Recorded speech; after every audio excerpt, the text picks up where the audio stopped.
Kui sina oled implantoloog, kes praktiseerib ülesutöid, siis mul on sulle päris ägedaid uudiseid. Nimelt on Megagenil välja tulnud täiesti uus innovaatiline multiuniti süsteem All-on X abutment.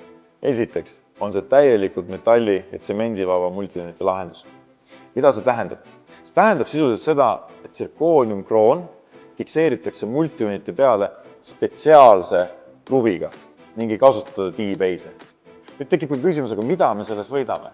Nagu te selle mudeli peal näete, siis selle tsirkooniumkrooni läbimõõt on oluliselt suurem tänu sellele, et T-base jääb ära. Ja see tagab, et teie ülesutööde proteesid ei murdu ega ka ei chipi.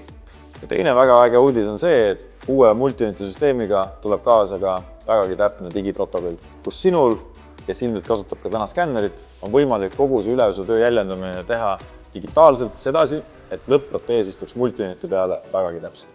Kolmandaks ägedaks uudiseks on meie uued click-on ajutised tsilindrid. Kaob ära see, et me peame kogu aeg ajutisi proteese prepareerides neid tsilindrid kinni ja lahti kruvima. Vaid selleks me spetsiaalselt klikime nad sinna multiuniti peale. Kui protees meil ei sobi, me klikime need lahti, prepareerime selle proteesi ümber, istutame selle taas multiuniti peale. Kui lõpptulemus meil suus istub, siis me kruvime selle lahenduse kinni ja ongi kõik valmis.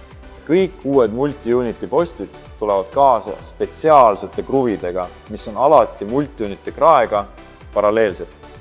See on oluline selleks, kui me töötame näiteks molaarpiirkonnas ja tahame neid kruve eemaldada, siis standardselt on need kruvid väga sügaval multiunitite sees. Ja siin on meie elu tehtud oluliselt mugavaks.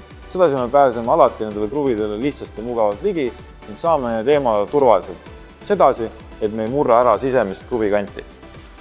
Kui see uus All-on X abutmenti süsteem pakub sulle huvi, siis võta meiega julgelt ühendust.